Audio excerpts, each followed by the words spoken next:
She had only 2% battery and a single chance, but she texted the wrong number.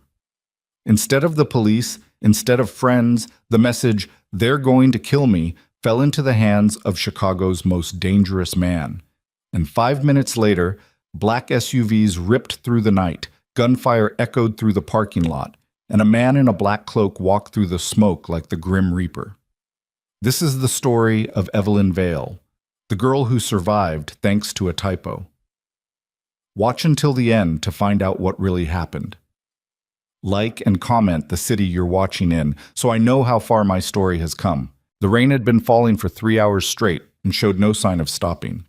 Room 214 of the Lakeview Motor Inn smelled like mildew and old cigarette smoke, the kind of smell that soaked into the walls over decades and never came out no matter how many times the management replaced the bedspreads. The single lamp on the nightstand threw a dim yellow ring across the carpet, stained brown near the bathroom door, darker near the window. And outside, the neon vacancy sign buzzed and flickered like it was struggling to stay alive. Evelyn Vale was struggling to stay alive too. She sat with her back pressed against the far wall, knees pulled to her chest, the cheap industrial carpet rough against her bare feet. She'd lost one shoe somewhere between the parking lot and the stairwell when she ran. The other one lay kicked beneath the bed, pointless now. Her hands were shaking. Not the small trembling of cold, but the deep structural shaking that started somewhere in the chest and radiated outward, the kind that made it impossible to hold anything steady. The flash drive was still in her bra. That fact alone was the only thing keeping her from completely falling apart. She pressed her palm flat against her sternum, felt the small, hard rectangle of plastic through the fabric, and told herself, "It's still there. You still have it. You're still breathing." Outside the room, somewhere below, she could hear them moving. 2 voices. Maybe 3. One of them she recognized as Garrett, Nolan's man, the one who always stood by the door at their apartment building, the one she'd smiled at 100 times while carrying in groceries, who'd nodded and said evening, Ms. Vale, like a normal human being. She'd thought he was a doorman. She'd thought a lot of things. She went up. East stairwell. Check the rooms. Start from the top. The top was the 3rd floor. She was on the 2nd. That gave her maybe 4 minutes, probably less. Her phone screen read 2%. Evelyn pulled up her contacts with fingers that didn't want to cooperate. The screen blurred and she blinked hard, forced herself to focus. She needed the police.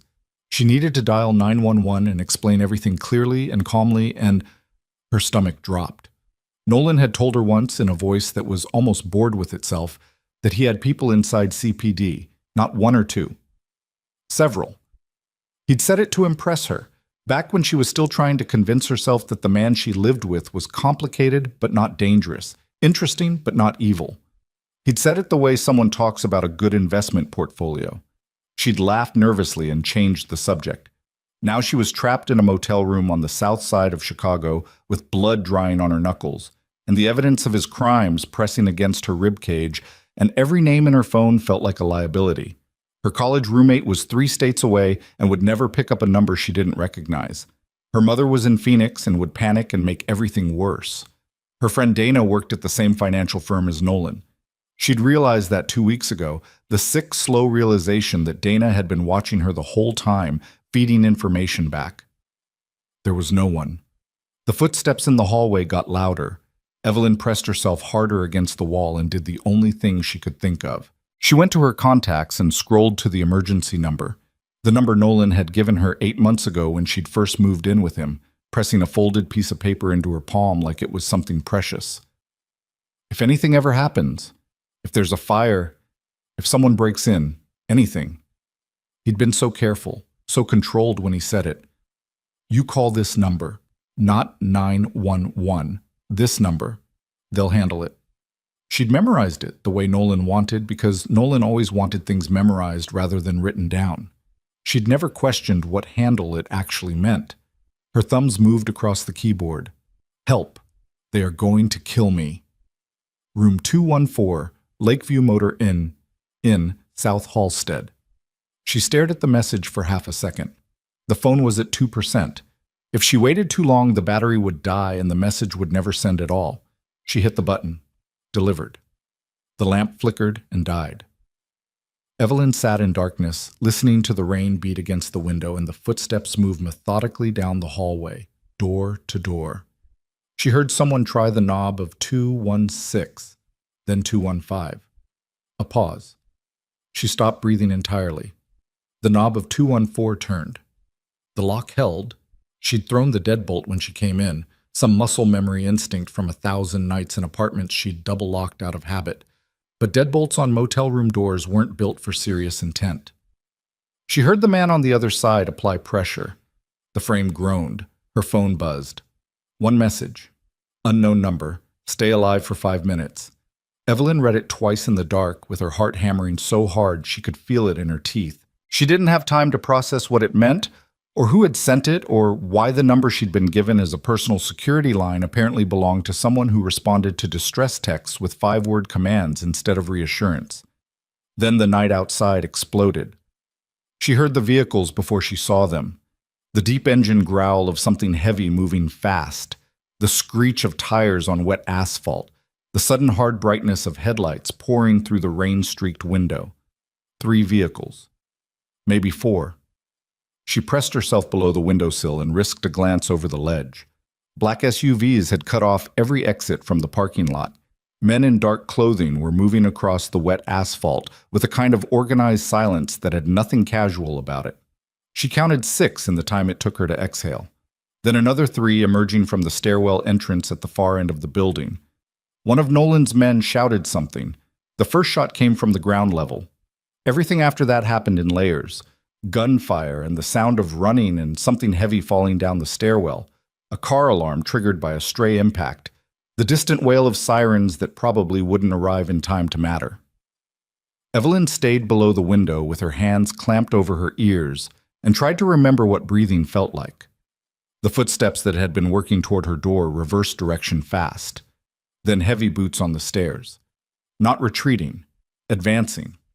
Coming up, not down, a single set of footsteps that moved with complete unhurried certainty through everything happening below, the way a man moves when the chaos around him belongs to him entirely. The door of 214 opened, not forced. The deadbolt simply ceased to be an obstacle. She heard the brief mechanical sound of something being applied to the lock, and then the door swung inward, and cold air and the smell of rain and gunpowder came in with it. The man who stood in the doorway wasn't running, wasn't breathless. He had a pistol held low in his right hand, and he scanned the room once, the bathroom, the corner, the space behind the door, before his eyes settled on Evelyn pressed against the far wall with her knees pulled to her chest and blood on her hands. He looked at her for a long moment. Then he looked at her wrists. The bruising there was fresh, purple-black in the dim light spilling in from the hallway. Nolan had grabbed her hard when he caught her at the laptop. She'd wrenched free. The marks were a catalog of exactly how that had gone. Something moved behind the man's eyes. Not softness, exactly. Something harder than softness, but adjacent to it, the way iron gets when it's been held near flame long enough. "Who touched you?" he said. His voice was quiet.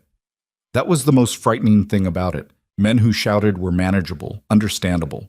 This man's voice was the kind of quiet that didn't need volume to land with full weight. Evelyn's mouth opened. Nothing came out.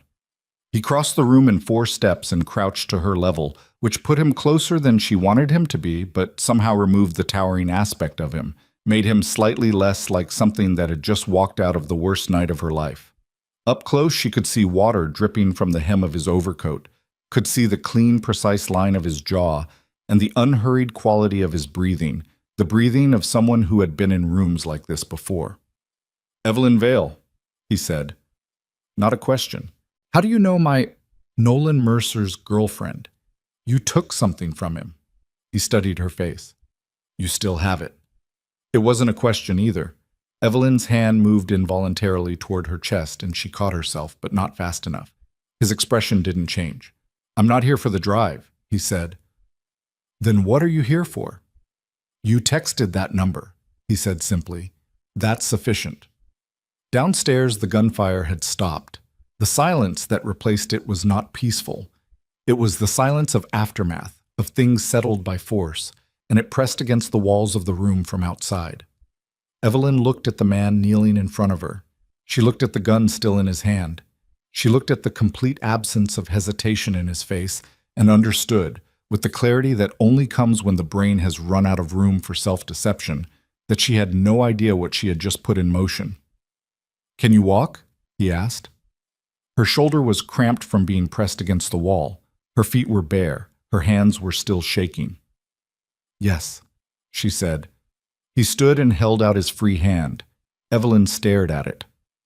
"There are approximately 90 seconds before this location draws attention we don't want," he said. "Decide." She took his hand. His grip was firm and dry and completely steady, and she hated how much that mattered to her in that moment, the steadiness of it, the sense that whatever had just happened downstairs was under control in a way that nothing in her life had been for months.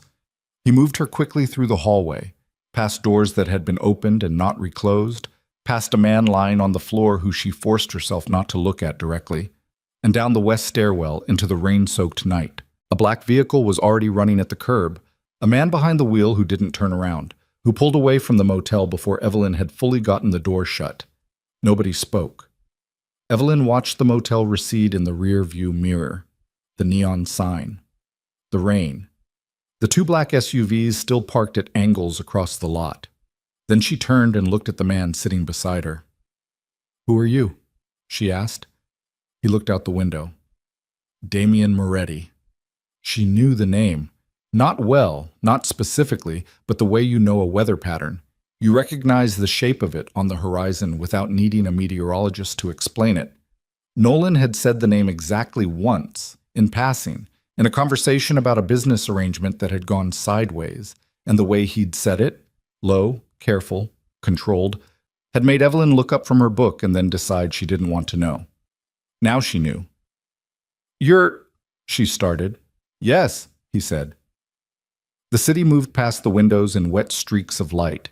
Evelyn pressed her back against the car door and tried to figure out which part of her situation had just gotten better and which part had gotten catastrophically worse, and arrived at the uncomfortable conclusion that she couldn't separate the two.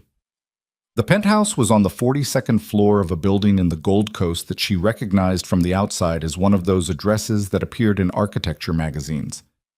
Inside, it was not what she expected.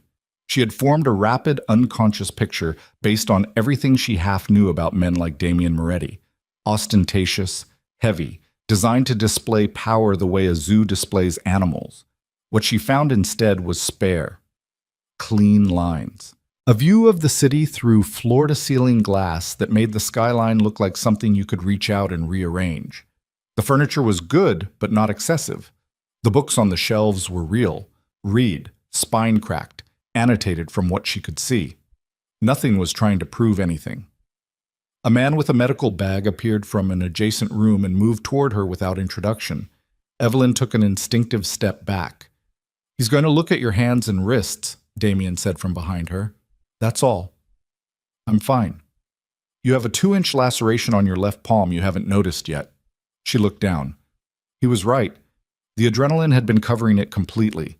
There was a clean cut from where she'd grabbed the edge of the laptop screen when Nolan yanked it from her, when this had all started, 4 hours ago, a lifetime ago. The blood had dried dark against her skin. She let the man with the medical bag work. Damien stood by the windows with his back to her, looking out at the rain-blurred city, and she watched his reflection in the glass.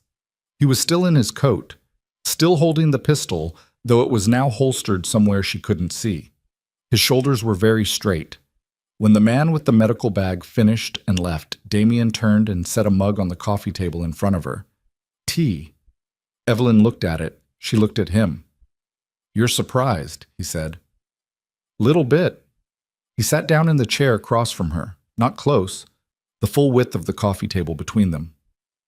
"The drive," he said. "What's on it?" "You don't know?" "I have an idea. I want to hear yours." She wrapped her bandaged hands around the mug because it was warm and she was cold all the way through. "Financial records," she said. "Mercer's accounts, the shell companies, the routing sequences. And something else." She paused. "Communications between Mercer and a man named Cortez." Damien's expression didn't change, but something in the room did. A subtle pressurization, like a shift in altitude. How long have you had the drive? 3 days. I found it by accident. He'd left his laptop open and I wasn't looking for anything. She stopped. I copied the files and he caught me before I could get out. Damien looked at her steadily. Did you read what the communications said? Some of it. Tell me. Cortez was arranging something, Evelyn said. Something at the Harrington negotiation. Mercer was helping him with logistics, money, access, timing. She met his eyes. Your name was in 3 of them. The silence that followed had a different texture than the silences before it. You understand what those files mean, he said. It was not a question. I understand it's why he wanted me dead, she said. Damien leaned back slightly and looked at her with an expression she couldn't fully classify. Not warmth exactly. Something more like the recognition of a weight. The specific weight of a person who had stumbled into a situation far beyond their own gravity and was still, against all reasonable expectation, holding themselves together. You should sleep, he said. I'm not going to sleep. Then sit here until you're ready to. He stood. Nobody enters this floor without my approval. You're safe. You keep saying that. Because it's true. Evelyn looked at her bandaged hands. She looked at the mug of tea. She looked at the rain against the glass and the city light smearing in the wet, and thought about the motel room, and Nolan's voice, and Garrett saying she's still here, and something in her chest cracked open along a seam she hadn't known was there. Why? She asked. Why bring me here? You don't know me. Damien stopped by the doorway. The number you called, he said. It's been the same number for 11 years. I gave it to exactly 4 people. A pause. Mercer was not one of them. Evelyn frowned. Then how did he— That, Damien said, his voice dropping into something flat and very cold, is exactly the question I intend to answer. He left her there with the tea going warm in her hands, and the city spread out below her like evidence of something she didn't yet have the language to name. She didn't sleep, but she sat there until the shaking stopped, and in the quiet of the 42nd floor, with armed men somewhere below, and rain streaking the glass and Damien Moretti's voice still carrying its quiet weight through the room, the shaking did, eventually, stop. That was the first night. The second day brought a different kind of dread.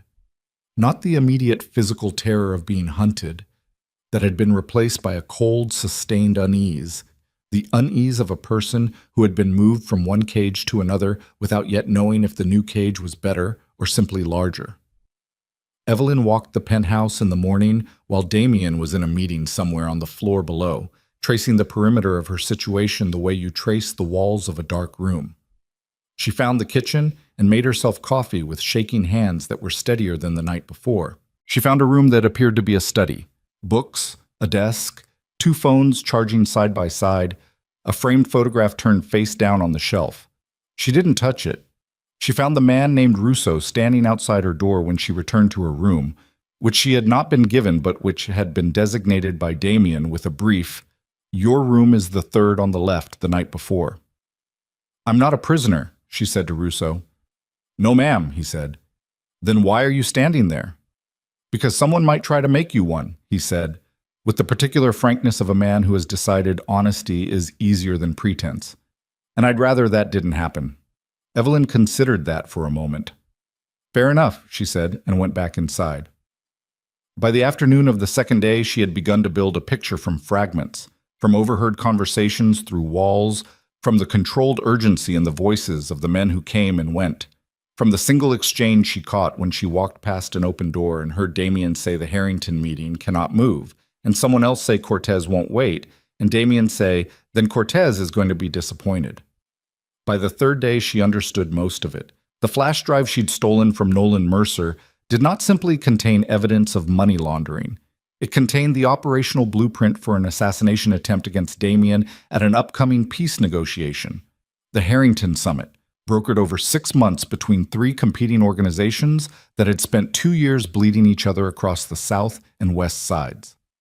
Mercer had been feeding logistics to a cartel faction operating under a man called Cortez, who had no interest in peace and every interest in eliminating the one figure capable of enforcing it. Evelyn had walked into that apartment, opened a laptop left carelessly open, and stumbled into the center of a war that had been building for 2 years. She told Damien this analysis over dinner on the third evening, told him flatly, without performance, because she had a business degree and 3 years of auditing experience, and she'd read every file on that drive twice before Nolan caught her. And the architecture of what Mercer had built was not particularly complex if you knew what shell company structures looked like from the inside. Damien listened without interrupting. "You know what you're describing," he said when she finished. "That you were supposed to die at the Harrington meeting." "Yes." "And that Mercer has been inside my organization for long enough to have the number." 11 years, you said?" She met his gaze. "Which means whoever gave him that number has been compromised for a long time." Damien was quiet for a moment. Then he said, with a controlled precision that she was beginning to understand was the outer boundary of what he let show. "Yes." Evelyn set down her fork. "What happens now?" "I find out who gave him the number," he said, "and I shut down the Harrington operation before Cortez can move." "And me." He looked at her across the table. The light from the pendant lamp above them caught the angles of his face and made him look older than he probably was, the specific aging that came from carrying too much for too long. "You stay here," he said. "I'm not because I'm keeping you," he said, "because Mercer still wants you dead. The drive is evidence. You're a witness. Until Cortez is neutralized and Mercer is handled, walking out of this building is the same as putting a gun in your own mouth." A pause. His voice didn't soften exactly, but the edge came off it by a degree. "So you stay here, until it's over." Evelyn looked at her plate. She looked at the city through the glass. She thought about her apartment, the lease probably already canceled, the things still inside it, the version of her life that had existed 5 days ago and was simply gone now, like a door that closed and stopped being a door. "Okay," she said. Damien nodded once. They ate in silence after that, but it was not an unfriendly silence. It was the silence of two people recalibrating around each other, sorting out the terms of a proximity neither of them had chosen. Outside, the city moved and breathed and kept its 1,000 separate secrets, and somewhere in it Nolan Mercer was still breathing too, and regrouping and making new plans. That was the thing about men like Nolan, Evelyn had come to understand. They didn't run when they were cornered. They pivoted. They found new angles. They were at their most dangerous, not when they were winning, but when they had nothing left to lose. She lay awake that night listening to the rain that had started again. Chicago in November was nothing but rain and cold, and the grim specific weight of a Midwestern winter setting in, and stared at the ceiling and thought, "He's coming." Not if, when. The thought didn't calm her, but it organized her, and in the absence of safety, organization was the closest thing available. She pressed her palm against the flash drive, still there, still hard and real through the fabric of the borrowed shirt someone had left for her. She was still breathing. For now, that was enough. 4 days after the motel, a name surfaced. Damien delivered it to her without preamble on a Tuesday morning, standing in the kitchen doorway with a coffee cup in his hand and the kind of expression she was learning to read. The controlled version, the version that showed nothing, which paradoxically told her more than any unguarded face would have. "His contact inside the building," Damien said. "The one who gave Mercer the number." Evelyn waited. "Luca," he said. "My second." The name landed in the room like something dropped from a height. Evelyn had met Luca twice in 4 days. Once in passing, once during a brief meeting she'd been asked to attend because her knowledge of the drive's contents was operationally relevant. He'd been professional, careful. He'd addressed her with a neutral courtesy that she'd taken for the guarded cordiality of a man uncertain how to categorize her. She thought of Garrett, the doorman, and how she'd smiled at him for 2 years. "What will you do?" she said. Damien's jaw tightened by a fraction. "Handle it." "Damien, don't," he said, and the word was quiet but final, the kind of word that closed doors. He looked at her for a moment, and something crossed his face that wasn't cold at all, that was in fact almost unbearably human. The look of a man who had just learned that the person standing closest to him for 11 years had been holding a knife the whole time. He left the kitchen. Evelyn stood in the silence he'd left behind and felt, for the first time since the motel, something other than fear. She felt the specific ache of watching someone hurt and being unable to reach them. That realization unsettled her more than anything else had, because she understood, somewhere clear and uncomfortably honest, that whatever Damien Moretti was, and she was not naive about what he was, she had started to see him. Not the myth, not the name, not the controlled exterior. The man who sat alone after midnight. The man who had a photograph turned face down on his shelf. The man who asked about her hands before he asked about the drive. She was still thinking about it an hour later when Russo knocked on her door and said quietly, "You should probably know. Luca's been removed from the building." Evelyn nodded. "Mr. Moretti asked me to tell you," Russo added, "that the number has been changed." She understood what that meant. It meant the breach was sealed. It meant Damien had done what needed doing and was telling her she was safer now. And he'd chosen to tell her through Russo because telling her directly would have required a different kind of acknowledgement than he was ready to make. Evelyn pressed her forehead against the cool glass of the window. Below, the city went about its business in the gray November light. And somewhere out there, Nolan Mercer was pivoting. She could feel it. The photograph had been turned face down for a reason. Evelyn found that out on the 5th morning, not because Damien told her, but because she was standing in the hallway outside the study when the door swung open and he walked out carrying it, the frame, glass side up now. And the image was visible for exactly 2 seconds before he registered her presence, and his expression closed like a shutter dropping. A woman, dark hair, young, standing in front of a lake somewhere with the particular relaxed quality of someone who doesn't know the picture is being taken.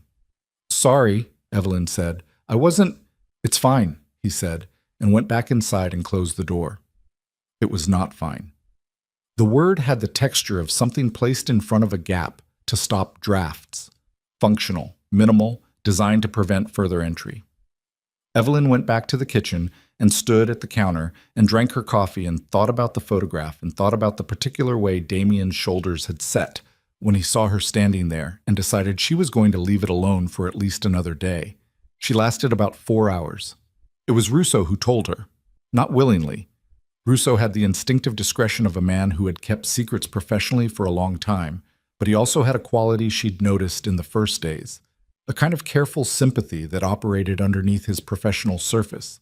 And when she asked him directly who the woman in the photograph was, he looked at the wall for a moment and then said quietly, "His sister, Bianca." "Where is she?" "Here, elsewhere. She moves." He paused. "Mr. Moretti keeps her away from operational matters. She's not in the life. He worked hard to keep her out of it." Evelyn thought about that. Does she know what he does? Russo looked at her with an expression that said, "That's not my question to answer." "Right," she said. She thought about it for the rest of the afternoon. The specific labor of loving someone by keeping them at a distance. The way care could look indistinguishable from coldness when it was working. She'd seen it in the turned-down photograph. She saw it in the way Damien moved through his own apartment, efficient and contained, never lingering in any room long enough to seem like he lived there, as if inhabiting his own life too fully might make it a liability. At 6 that evening, he came into the kitchen while she was eating and sat down across from her without ceremony and said, "I need to know everything you remember from the Cortez communications. Dates, language, names." Evelyn set down her fork. "Okay," she said. "All of it. Not the summary, the details." "I know what you said." He looked at her steadily.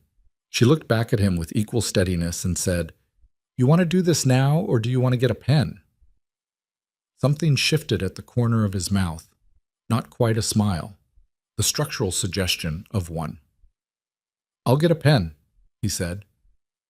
They worked for 2 hours at the kitchen table. Evelyn went through every file she'd read on the drive with the methodical precision she'd learned doing forensic audits.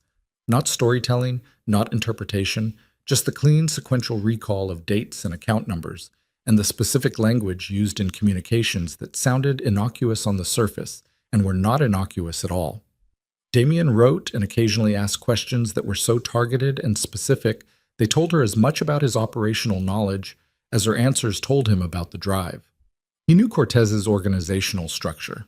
He knew the shell company names. He was filling in timing, the when and the how, with what she remembered. At some point the hour got late, and neither of them mentioned it. "This line," Damien said, tapping his pen against the notepad. "You said Mercer used the phrase technical access to the east entrance. That's specific." "Yes. The Harrington Building's east entrance is the service corridor. It's not on any public schematic." Evelyn looked at him. "Which means Mercer had internal information. Which means someone inside the Harrington organization is also compromised." He set the pen down. His jaw was tight. Not just Luca. The quiet that followed had a different quality than the comfortable working silences of the past 2 hours. This one had teeth. "How many people knew about Harrington?" Evelyn said. "Enough," he said, which meant too many, which meant the radius of the problem was larger than he'd calculated, and she could see him recalculating in real time, the controlled, rapid motion of a mind sorting through a structure that was bigger and more compromised than he'd let himself believe until now. "You can't trust the meeting anymore?" she said. "I can't cancel it either. Cortez wants me to cancel it. It would look like retreat." He looked at the notes in front of him. "I need to find the inside contact at Harrington before the summit date. That's 10 days. "How?" "Carefully." He glanced up at her. "Get some sleep." "You're not." "No." "Then I don't see why—" "Evelyn." The way he said it, not sharp, not dismissive, but with a weight that was almost personal, the weight of someone who needed her to not be present for the next several hours, because her presence was making certain necessary distances difficult to maintain. She understood that without being told. She understood it and felt it resonate somewhere inconvenient. She went to bed. She lay in the dark and listened to the apartment and heard, very faintly through walls and floors, the low sustained activity of men working through the night. Phones, footsteps, once a raised voice that was cut off quickly. And thought about 10 days and Cortez and the east entrance, and the specific image of Damien at the kitchen table with a pen in his hand and his sleeves rolled to the elbow, and that fractional almost smile when she'd said get a pen. Sleep, when it came, was thin and full of motel hallways. She woke at 3 a.m. to the sound of something hitting the floor in the adjacent room. Not violent. A thud, then silence, then nothing. Evelyn lay still for a moment. Russo was outside her door, she knew. Whatever it was not a threat. She closed her eyes and tried to go back under and couldn't. She got up. The hallway was quiet. Russo nodded at her from his post. Alert, unsurprised, the look of a man accustomed to people being awake at hours they shouldn't be. She moved toward the kitchen and stopped in the doorway. Damien was standing at the counter with a glass of water and a cut across the back of his right hand that was bleeding steadily onto the marble. He was looking at it with a focused, abstracted expression, the expression of a man trying to remember how to care about something minor. There was a broken glass on the floor 3 feet away. "You should put something on that," Evelyn said. He looked up. No surprise. "It's fine. You keep using that word." He looked back at his hand. Evelyn went to the cabinet under the sink. She'd found the first aid kit on day 2 and pulled it out and set it on the counter and opened it. She unrolled gauze and tore it at the right length with her teeth, and he watched her do all of this without protest and without moving away, which she took as permission. She took his hand. He let her. The cut wasn't deep, but it had gapped open and needed pressure. She pressed the gauze against it and held it, and he stood very still and looked at the opposite wall with the particular stillness of a person trying to be somewhere else in their head. "The glass," she said. "I knocked it off the counter." "Okay." "I wasn't—" He stopped, started again. "I wasn't angry. I wasn't doing anything. It slipped." "I know," she said. "I could tell." He looked down at her then, close. The kitchen was small enough that she was already well inside the radius of him, the radius she'd been carefully circling for 5 days without crossing, and this was different. She was holding his hand and she'd chosen to, and he was letting her, and the distance between those facts and their implications was shrinking. "Luca's been with me since I was 22, he said. Evelyn held the gauze steady. "I gave him everything," he said. Not theatrical, just flat, the flatness of a fact that was still being processed. "I trusted him the way you trust someone who saves your life. He did that, twice." A pause. "And then he sold the number to a man who was going to use it to set up my murder." "People do that," she said. "The ones you trust most." "I know." His jaw tightened. "Knowing it doesn't change anything." "No," she agreed. "It doesn't." The silence between them was different now. Not the working silence, not the careful maintained professional distance. Something had leaked through from the place those things usually covered. "Why did you help me at the motel?" she said. Not the operational version of the question, not how did you know to come, but the real one underneath it. Damien looked at her for a moment. "You called a number you'd been told to trust. Someone had to honor that." "That's the what," she said, "not the why." He was quiet for a moment that went on long enough to mean something. "You had blood on your hands," he finally said, "and you were still trying to figure out how to get yourself out." He glanced away. "I've known a lot of people in bad situations. Most of them stopped thinking. You didn't." Evelyn didn't say anything. "It seemed like a waste," he said quietly, "to let that get killed." She was still holding his hand. She wrapped the gauze and secured it and let go, and the loss of contact was small and immediate, and they both felt it, and neither of them said anything about it. "Go to sleep," she said. "In a while." She left him there. Back in her room, she lay staring at the ceiling for a long time and told herself firmly and repeatedly that she was in the apartment of a dangerous man under dangerous circumstances, and the particular quality of her heartbeat was adrenaline and proximity and stress and nothing more complicated than that. She didn't quite believe it. On day 7, Nolan Mercer made his first move. It came not as violence but as pressure, the kind that worked through channels, through the legitimate surface of the world. 2 men in good suits arrived at the building's lobby with federal identification and a request to speak with Evelyn Vale regarding an ongoing financial investigation. Russo called up. Damien took the call in the study and came out 2 minutes later with an expression that was very controlled and a folder in his hand. "You recognize the names Harlan and Briggs," he said. Evelyn frowned. "They're SEC investigators.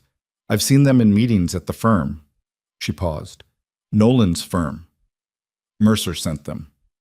"They're federal agents." "They're federal agents who've been building a case that Mercer has been helping them construct." He set the folder on the table.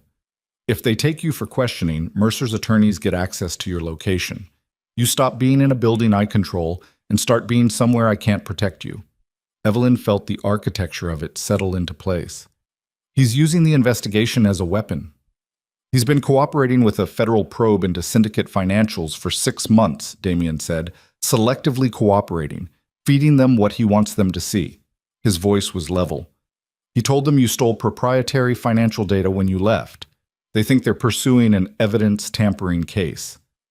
"I didn't steal anything. I know what you did." A pause. "They don't." Evelyn pressed her palms flat on the table and looked at the folder and thought about Nolan's particular genius for positioning, the way he always occupied the sympathetic role in any narrative, the way he made other people's truth sound like their alibi. She'd lived with that for 8 months.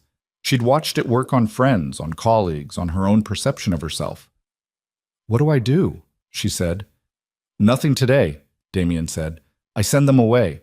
But this is the beginning of a different kind of pressure." He looked at her steadily. "He's escalating." "I know." "When he escalates beyond legal channels." He stopped. "When he does," she said, "what happens?" "I'll handle it." "That's not an answer." "No," he said. "It's a promise," which is different. She held his gaze for a moment. Then she nodded. He went downstairs to deal with the men in suits, and she sat at the table with the folder and felt the specific compound weight of being someone else's problem, the guilt of it, the helplessness, and underneath both of those, the particular shame of needing rescue, which she had spent her whole adult life engineering her circumstances to avoid. That afternoon, she called her mother. The phone was a new one, untraceable, that Russo had provided on day 3. She'd been putting the call off because she didn't know what to say, and because every version of this conversation felt like pulling a pin from something. Her mother picked up on the second ring. Evelyn, voice immediately alert. Mothers had frequencies for this. I'm okay, Evelyn said. I need you to know that first. What happened? Is it Nolan? I always said that, man. Mom. Firm. I can't tell you everything right now. I'm somewhere safe. I need you to not try to contact me on my regular number, and I need you not to talk to anyone who calls asking about me. Anyone. Silence on the line. Mom. I hear you, her mother said, and her voice had gone very still in the way it did when she was scared and trying to be steady for someone else. Are you with someone? Evelyn thought about that. Yes, she said. Good person. Complicated person. Her mother made a sound that was not quite a laugh. Those are usually the same thing, she said. Be careful, sweetheart. I will. She hung up and sat with the phone in the complicated silence and thought, what am I doing? She wasn't sure anymore. And that uncertainty had a shape to it. Not fear exactly. Not the animal flight terror of the motel. This was something more interior. The specific disorientation of a person who has been changed by circumstances fast enough that they haven't caught up with themselves yet. On day 8, she found Damien in the study at midnight. Not working, just sitting in the chair with the lights low, his hands loose on the armrests, looking at nothing in particular. He didn't hear her at first. Or if he did, he didn't react. And she had a full 3 seconds of watching him unobserved, watching the way he looked without the controlled surface, which was tired. Deeply, structurally tired. The kind that sleep didn't fully address because it wasn't sleep he was missing. You should turn a light on, she said. He looked up. Probably. She came in and sat down in the chair across from him. He didn't tell her to go to bed this time. She took that as an invitation, or at least as the absence of an objection, which was close enough. Tell me about Bianca, she said. He was quiet for a moment. She's 26, teaches art to kids in Evanston. She chose a different life. And you let her. I made it possible for her to choose it. His voice was careful. Different thing. What does she think you do? She knows enough to understand why she can't know more. A pause. She's smarter than I am, in the ways that matter. You're not stupid. No, he said. But she's good. Actually good. Not... He stopped. Not performing it, Evelyn said. He looked at her. Yes. She thought about that. You think you're not good. I think I make necessary choices. That's not the same thing. No, he agreed. It's not. The low lamp made the shadows in the room long, and the silence between them easier to occupy. Evelyn pulled her knees up into the chair and rested her chin on them and looked at him. And he looked back at her, and neither of them moved or spoke for a moment that stretched long enough to have weight. When this is over, she said finally, what happens to you? He considered. The same thing that was happening before. Which is, this, he said simply, all of this, continuously. He looked at his hands. There's no after for people like me. There's just the next version of the same problem. That's a bleak way to live. It's an accurate way to describe it. They're not the same, she said, echoing his phrasing back at him, and watched him catch it, and something in his expression opened slightly, a fraction, like a window that had been stuck for a long time shifting in its frame. No, he said, they're not. The next morning, Damien received information that the Cortez contact inside the Harrington organization had been identified. He called a meeting. He did not invite Evelyn.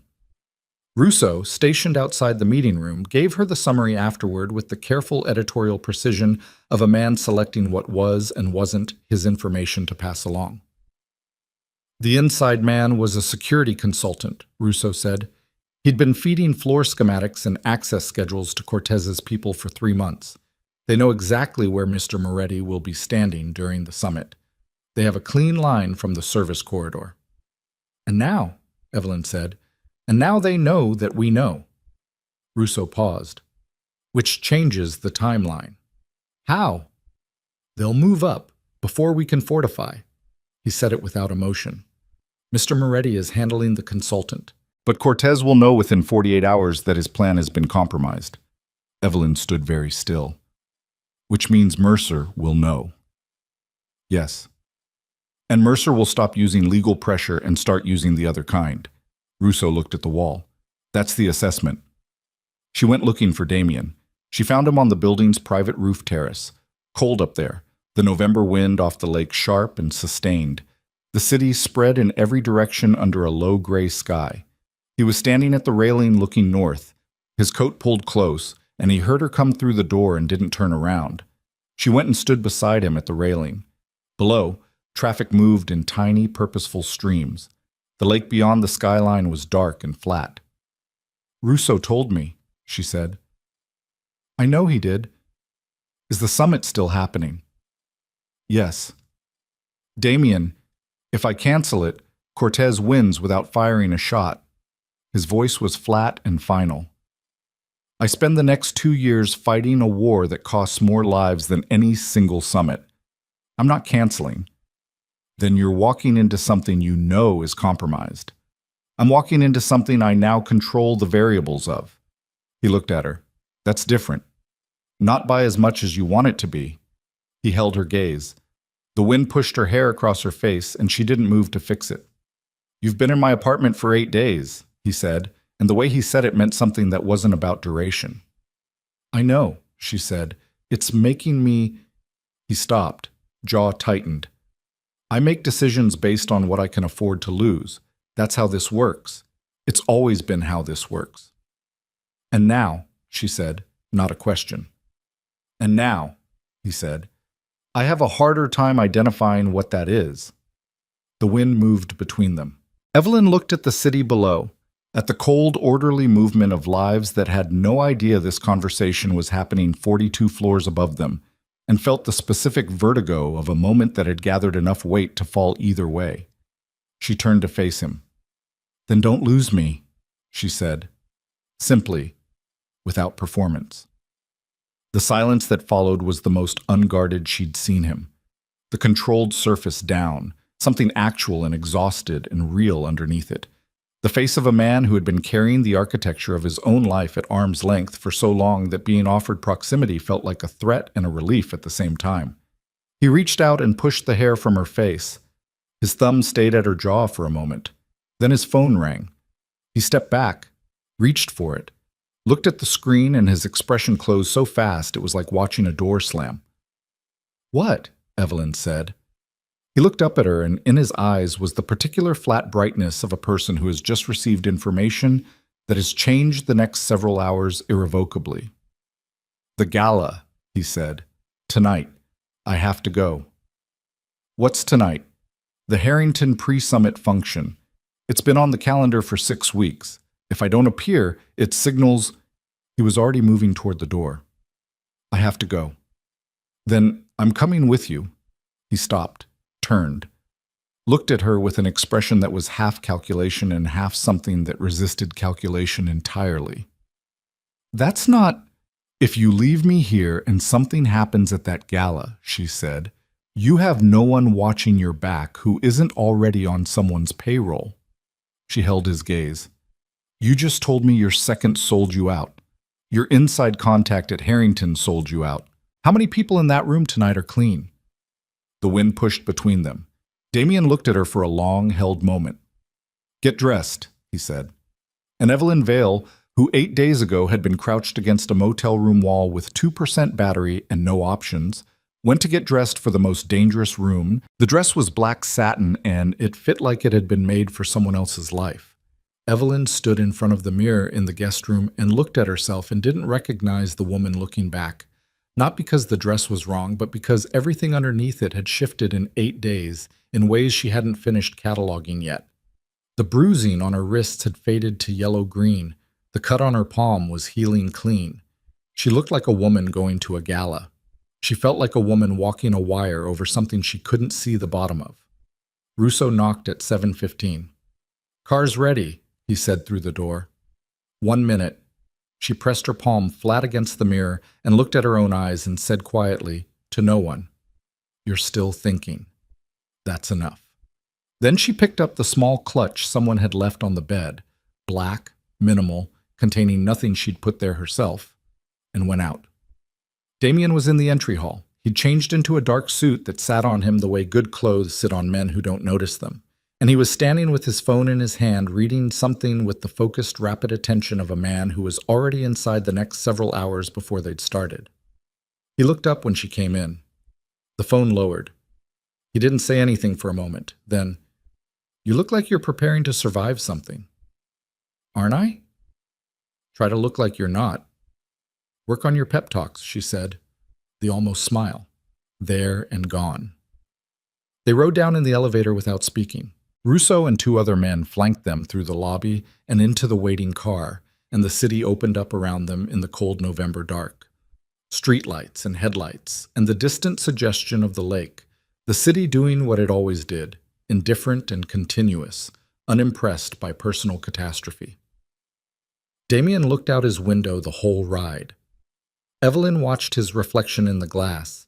His jaw was working very slightly, the small motion of a man running through sequences in his head, checking and rechecking.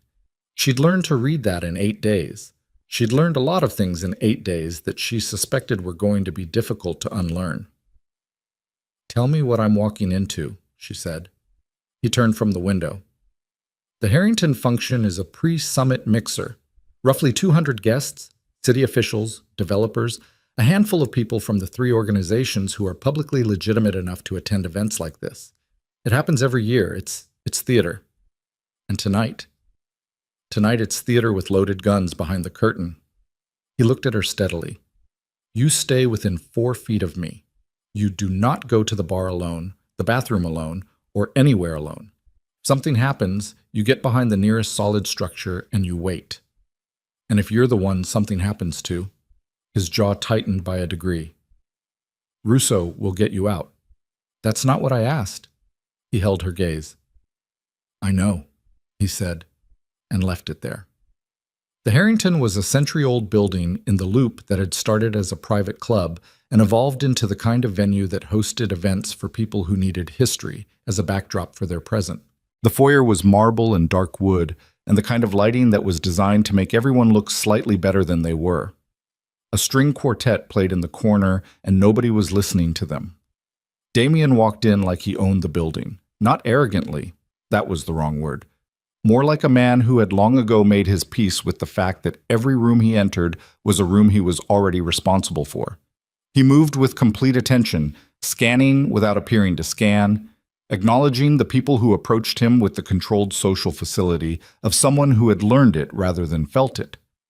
Evelyn stayed at his side and watched. She saw the moment he identified the security consultant. Now compromised, now known, playing out his role anyway because vanishing would confirm everything. He was a gray-haired man near the East Corridor who was drinking water and not talking to anyone. His eyes moved to Damien's once and then away, and Evelyn felt the temperature drop 3 degrees in the space between them, even from across the room. "He's here," she said quietly. "I see him. He knows you know. Let him." A man in a city official's sash approached with a handshake and a loud greeting that was pure performance, and Damien received it with equal performance, and Evelyn smiled and said nothing and counted the exits. East corridor, main entrance, service door beside the kitchen. A fire exit behind the string quartet that was probably alarmed but would open under enough pressure. 4 exits. 200 people. 1 man in a gray suit who kept touching his earpiece. She noticed the earpiece at 40 minutes in. A man near the east windows, late 30s, the kind of build that looked like civilian but moved like something else. She clocked him and then found his match on the opposite side of the room. Same build, same posture, same practiced way of looking at nothing while watching everything. She put her hand on Damien's arm. He didn't look at her, but his attention shifted. "East windows, gray jacket," she said, very low. A pause of 3 seconds. "And the opposite side," he said back. Yes. He turned slightly to speak to her, and in the same motion his eyes made the full sweep of the room she'd already made. She watched him process it. His expression didn't change. Too soon, he said. Cortez doesn't move this fast. Maybe Cortez didn't make this call. He looked at her then. Something in his face shifted. Not alarm, but the specific recalibration of a man whose model of the situation has just been revised. Then the lights died. Not a flicker. A complete, immediate, total blackout. Every light in the building, including emergency lighting, cut in the same instant. The string quartet stopped mid-phrase. 200 people produced 200 different versions of surprise silence, and then someone screamed, and then the room became something else entirely. Evelyn felt Damien's hand close around her wrist before she'd finished processing the dark. Move, he said. They moved, not toward the exits, toward the interior wall, away from the windows, because whoever had cut the lights was outside and the windows were exposure, and Damien understood tactical geometry in his sleep. She felt the wall against her back and his body angling in front of her, and then the first shot came through the east window in a spray of glass that caught the ambient light from outside, like something briefly beautiful, and then a second shot and a third, and the room became screaming and the specific animal chaos of 200 people trying to be anywhere else. Damien's return men were moving. She could hear the disciplined motion of it through the chaos, the difference between trained and panicked bodies in the dark. And she pressed herself flat against the wall and tried to breathe through her nose and count. Something sliced across her left shoulder, not a bullet. Glass fragment from the window, caught by the angle. She registered it as heat and didn't look at it because looking at it would mean processing it. And processing it would mean losing 6 seconds she needed for other things. She saw the laser sight before Damien did. Red dot. Moving across the wall to her left, rising, tracking. She traced its origin back to the east corridor doorway. Elevated position, standing height, aimed at the space Damien occupied in the muzzle flash illumination. She shoved him. The shot came. The wall where his chest had been exploded. And then the pain arrived. Not in her shoulder where the glass had caught her, but lower, above the collarbone. Through the upper left. The specific searing geography of a round that had passed through the outer edge of her and continued, and she thought very clearly, that's a through and through. You've seen enough crime reports to know that means you're probably not dying in the next 60 seconds. Focus. She was already falling. Damien caught her. She knew it was him before she saw him because of the specific quality of how the catch happened. Not scrambling, not desperate. The practiced sureness of a man who had caught falling things before and knew how to take the weight. He went down with her, controlled, and she felt the floor against her back and his arm behind her head, and his voice saying her name in a register she'd never heard from him before. Evelyn? I'm okay, she said. Her voice was wrong, too thin. You're shot. I know, through and through, upper left, I'm okay. Stop talking. Damien, stop. His hand pressed against the wound with direct, hard pressure, and the pain redlined briefly, and she grabbed his wrist not to push him off, but to hold on to something, and he let her. Around them, the room was resolving into a different kind of chaos. Damien's men had converged. The attackers were encountering return fire. There were sirens beginning somewhere outside. The tactical situation was shifting. She could feel it even flat on her back, the specific change of momentum when violence begins to consolidate. Look at me, Damien said. She looked at him. His face was very close. In the low ambient light from outside through the shattered east windows, she could see him clearly. The complete absence of his controlled surface, the thing underneath it that he'd been containing for 8 days, which was not calm at all. His eyes were doing something she'd never seen them do, something she didn't have a clean word for. You're going to be fine, he said. I know, she said. Stop saying you know. I know, she said again, and felt the absurd specific pressure of almost laughing at the wrong moment, and felt him feel it too, the tiny fractional easing of something impossible in the middle of everything impossible. The ambulance arrived 11 minutes later. She remembered pieces of the ride, cold, the ceiling of the vehicle, a paramedic's hands, Damien sitting beside the gurney with his hand around hers and blood on his shirt that was not his own.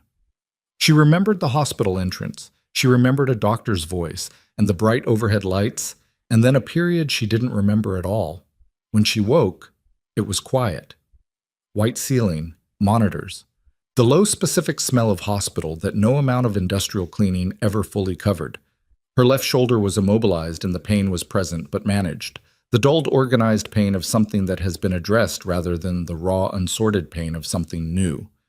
Damien was in the chair beside the bed. He was still in the suit. The jacket was draped over the chair back. His sleeves were rolled to the elbow. His hands were folded between his knees, and he was looking at the floor with the specific quality of a man who has been sitting in one place for a long time and doesn't plan to move. "How long?" she said. He looked up immediately. 4 hours. "You've been here 4 hours?" "Yes." She processed that. Her throat was dry. He anticipated it, reached for the cup of water on the bedside table and held it for her, tilting the straw toward her, and she drank, and he watched her with an expression that was entirely unguarded in a way she suspected he didn't know. "The gala," she said. "Over. 3 attackers dead, 2 taken." He sat back. "Cortez's men." "But Cortez didn't order it." He was quiet for a moment. "How did you know that?" "You said it yourself, too fast. Cortez moves methodically." She looked at the ceiling. "Someone else called this. Someone who knew about tonight and wanted to move before your timeline." Damien's hands tightened slightly between his knees. "Yes." "Who?" He was quiet long enough that she turned her head to look at him, despite the resistance from the immobilized shoulder. "Nolan," she said. "Nolan has been communicating with Cortez's secondary leadership behind Cortez's back," Damien said. His voice was very flat. "He's been building a side arrangement. He told them that I'd identified the Harrington contact, that the summit plan was compromised, and that their best window was tonight before I could fortify." Evelyn stared at the ceiling. "He burned Cortez's operation to save himself," she said. "He handed them a timeline and a venue and let them take the risk while he stayed clean." A pause. "He knew I'd be there. He knew you'd be there. He was trying to kill both of us in the same room." "Yes." The monitor beside her beeped steadily. Outside the room, somewhere down the corridor, a cart wheeled past. The ordinary infrastructure of a building full of broken people going about its business. "You took a bullet for me," Damien said. His voice had dropped into something that had no performance in it at all. "You came for me first," she said. "Motel. Remember?" He looked at her for a long moment. "That's not... It's equivalent," she said. "Don't make it into a debt." His jaw worked. He looked at his hands. He looked back at her and she could see it happening. The thing he'd been holding at arm's length for 8 days. The distance he'd maintained with the careful deliberateness of a man who knew exactly what closing it would cost. "I should let you go," he said quietly. "When this is over. Whatever that looks like.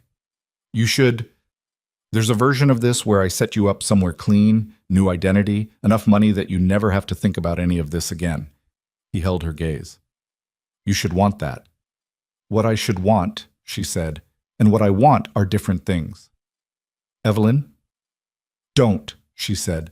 "Don't manage me. I've been managed for 8 months by a man who is very good at it, and I know what it feels like, and that's not what this is, so don't." He went very still. "Every time I imagine life without you in it," he said, "it feels like something structural failing." He said it the way he said everything that was true. Flat, unadorned, without the flourish that would have made it easier to dismiss. "I don't know what to do with that." Evelyn looked at him. "Yes, you do," she said. And Damien Moretti, who had not let anyone close enough to hurt him in 11 years, who had built his entire operational existence on the principle that love was a liability and attachment was a tactical weakness, reached across the space between the chair and the bed and took her hand. Carefully. Like something he was not going to put down. She fell back asleep sometime before dawn with his hand still around hers. In the morning, everything changed. Russo came in at 8 with a face like bad weather and 2 phones in his hand, and Evelyn was already awake. The shoulder had pulled her out of sleep at 6, and she'd been lying in the gray early light, thinking about everything and coming to conclusions she didn't like. And Damien was awake immediately, the way trained people wake, complete and alert in an instant. Russo looked at Damien and said, "We have a problem." "Tell me." Russo glanced at Evelyn. "Tell me," Damien repeated. "Not louder. Just final." "Mercer made a move last night while the gala was happening," Russo said. "We think it was coordinated. While our attention was on the Harrington situation." He stopped.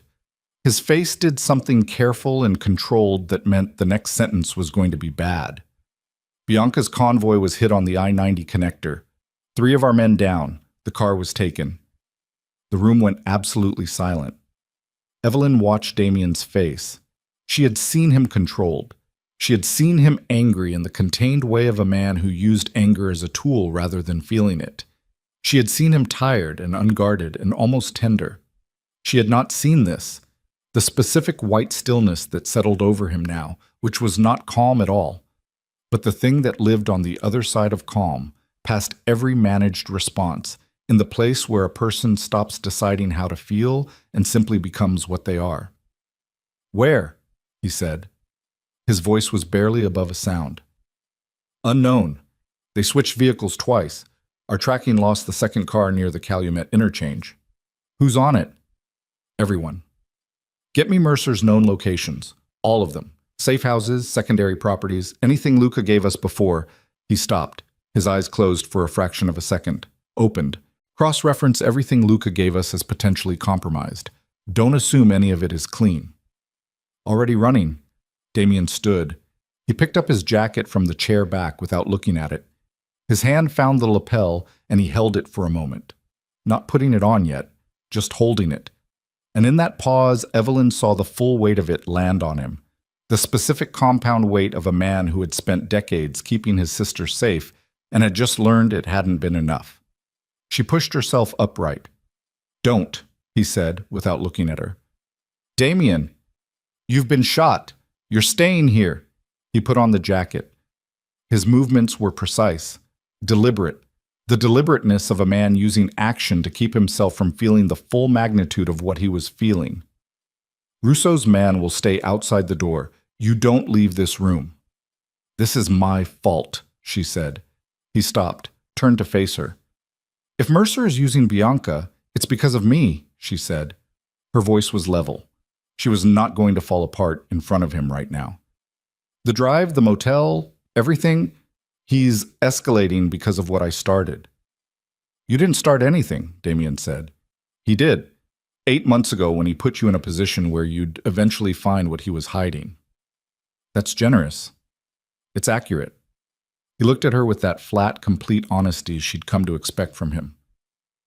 "This is not your fault, but it is your problem, which means..." His jaw tightened. "When I find her, when this is resolved, you're going to be standing in the middle of it, whether I want you there or not." "I know. I need you to understand what that means." "I know what it means." "You've been here 9 days." "I know how long I've been here," she said. "I know what you are. I know what this is. And I know that if your sister is in that man's hands because of something I set in motion, there is no version of me that sits in a hospital bed while you handle it." He looked at her. She looked back at him. "When you can stand without your blood pressure dropping," he said finally, "you call Russo." He left. Evelyn sat in the white hospital room and listened to his footsteps disappear down the corridor and felt the full specific weight of what had just shifted. Not between them, though that too, but inside herself. The thing she'd been calling proximity and adrenaline in circumstance for 9 days had a different shape now. It had the shape of a person she would walk toward trouble for, the shape of someone she was not going to leave. That terrified her, not because of who he was or what his world cost, because she'd been here before, not with violence and criminal organizations and gunfire, but with the simpler version, the version that was just a man who was wrong for her in ways she kept explaining to herself were manageable. And she had learned, at significant cost, that knowing the risk did not neutralize it. But this was different. She was different. 9 days had done that. She pressed the call button for the nurse. "I need to know my discharge timeline," she said when the nurse appeared. The nurse looked at her chart. "Dr. Voss wants to keep you for observation until..." "I'm not asking what Dr. Voss wants," Evelyn said. "I'm asking what my medical status is if I choose to leave." The nurse looked at her for a moment. You'd be leaving AMA. Against medical advice? Yes. I understand that. What are the actual risks? A pause. The wound is clean. You'd need to keep it dressed and avoid significant physical exertion. A longer pause. And you'd need someone to monitor you for signs of, I have someone, Evelyn said. She was dressed and standing when Russo's man knocked on the door 40 minutes later. Mr. Moretti said, when you can stand, the man said, looking at her with the careful, neutral expression of someone who had been told this was a possibility and was not entirely surprised. I'm standing, she said. The drive back to the penthouse was not the drive she'd expected. Instead of the Gold Coast, they headed south, toward the river, into the older industrial sections of the city where the streets got wider and less maintained and the buildings were warehouses and former manufacturing plants, the bones of a different Chicago showing through. Russo was in the car. He looked at her shoulder and looked at her face and said nothing, which she appreciated. Where are we going? She said. Mr. Moretti is working a location, Russo said. He wanted you brought when you were ready. He wanted me brought. He said, Russo paused, with the particular care of a man choosing exact words. He said she'll come anyway, so bring her when she can walk straight. Evelyn looked out the window. She thought about the photograph turned face down. The woman standing at the lake not knowing the picture was being taken. 26 years old, teaching art to children in Evanston, living the life her brother had made space for her to choose. In a car somewhere in this city because of a flash drive Evelyn had copied on a Tuesday evening 3 weeks ago. The guilt was not abstract. It had mass and texture, and it sat in her chest next to the clean-through wound, and she breathed around it and didn't put it down because it wasn't the kind of thing you put down. It was the kind of thing you carried until you'd done enough to balance the weight. They pulled into the parking structure of a building she didn't recognize, and Russo got out, and she got out, and they went up 2 flights of concrete stairs and through a metal door into a space that had once been something industrial. Concrete floor, high ceilings, the ghost of old equipment in the wear patterns on the ground. Damien was at a folding table in the center of the space with 4 men and 2 laptops and a paper map of the south side spread out under 4 coffee cups used as weights. He looked up when she came in. Something crossed his face. Relief, quickly managed, and underneath the relief a quality she hadn't seen before. He looked at her shoulder, at the careful way she was holding herself, and looked back at her face, and what she saw in his expression was the specific, unguarded collision of a man who wanted her somewhere safer and knew that wasn't her, and was in the process of accepting both things simultaneously. Mercer's reached out, he said without preamble. Evelyn crossed the room to the table.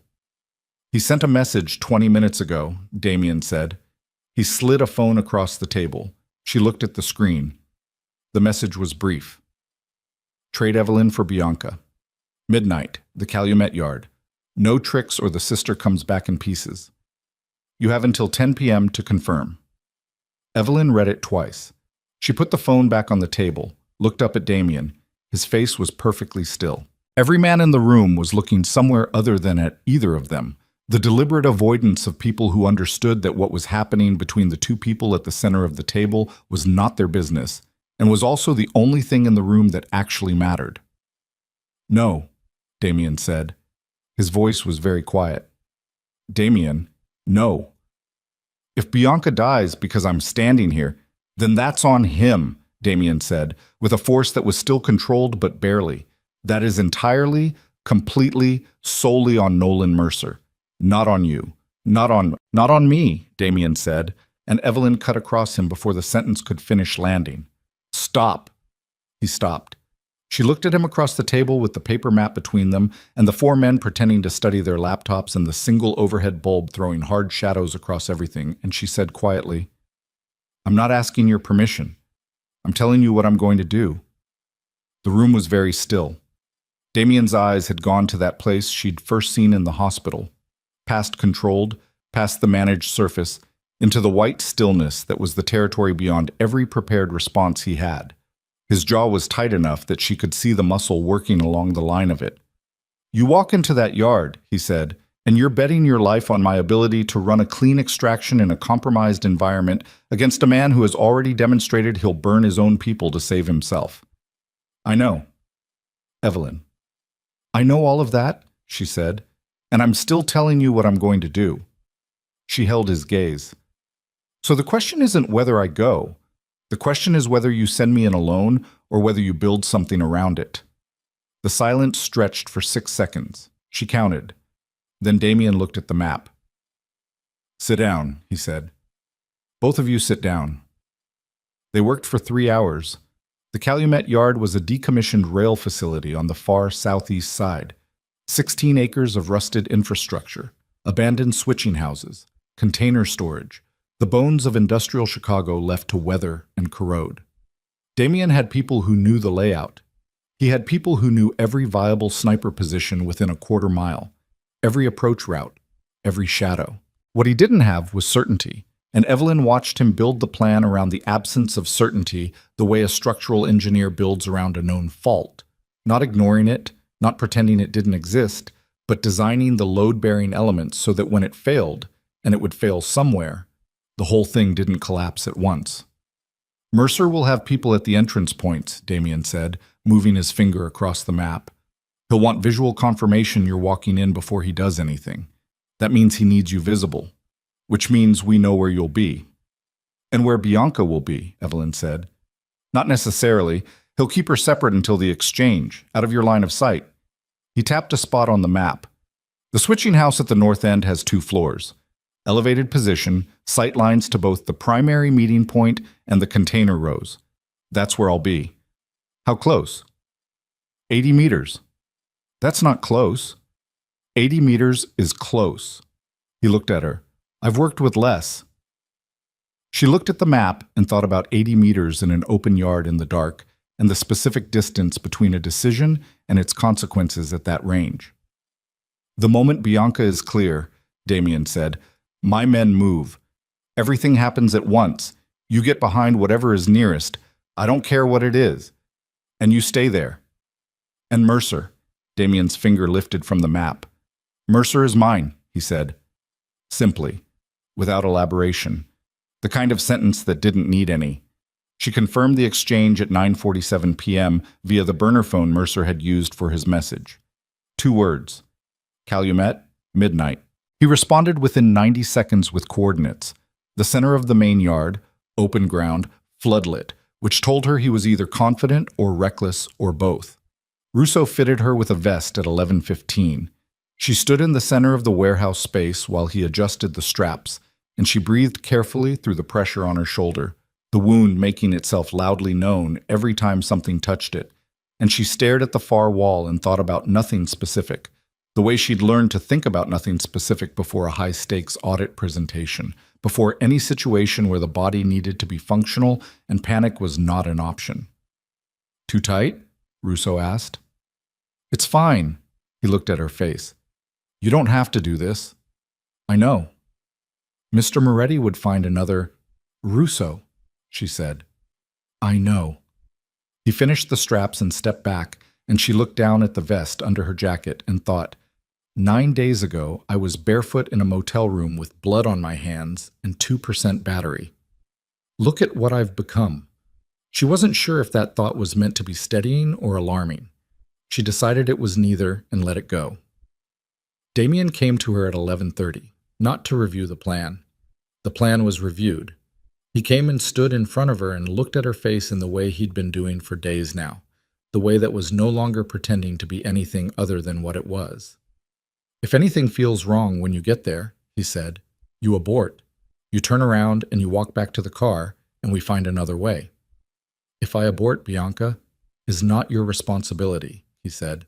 His hand came up and touched her jaw, briefly, the same gesture from the rooftop, and her whole nervous system registered it through the cold and the adrenaline and the dull fire in her shoulder. She is my responsibility. You are not expendable in exchange for her. Do you understand that? She's your sister.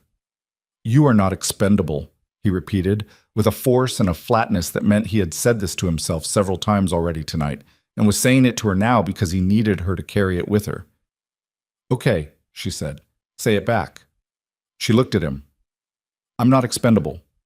He held her gaze for 3 more seconds. Then he dropped his hand and turned to the table and picked up his jacket and the weapon she'd seen him check and recheck twice in the last hour, and said, without turning back, "Let's go!" The Calumet Yard was everything the map had promised, and nothing the map could fully communicate. Standing at the chain-link entrance at 11:58, with 2 of Damien's men visible in her peripheral vision, and 12 more somewhere she couldn't see, and the wind off the lake cutting through her jacket like it had an agenda, Evelyn looked at the open ground ahead and felt the full specific weight of the choice she'd made. Floodlights on rusted towers threw white pools across the yard. Between them, shadow, the kind of deep industrial shadow that swallowed detail and made distance unreliable. Somewhere ahead, on open ground, Nolan Mercer was waiting with a weapon and a hostage and the particular certainty of a man who had never believed in consequences. She walked in. Her footsteps on the gravel sounded very loud. She counted them. It was something to do with the part of her brain that wanted to run. Give it arithmetic. Give it a task. Keep it from tipping into the frequency that made people freeze or bolt or do the wrong thing at the wrong moment. 42 steps to the edge of the first floodlight pool. 61 to the rusted hulk of an old switching car. 78 to the place where the shadows opened again and the main yard spread out under the cold flood of the overhead lights. Mercer was already there. He looked smaller than she remembered. That was the first thing. The specific deflation of someone you've been afraid of for weeks when you finally face them in open air. He was 41 years old and well-dressed even here, even now, the charcoal overcoat she recognized from the firm's annual dinner, and he was holding a phone in one hand and standing with the particular stillness of a man containing a great deal of agitation through force of will.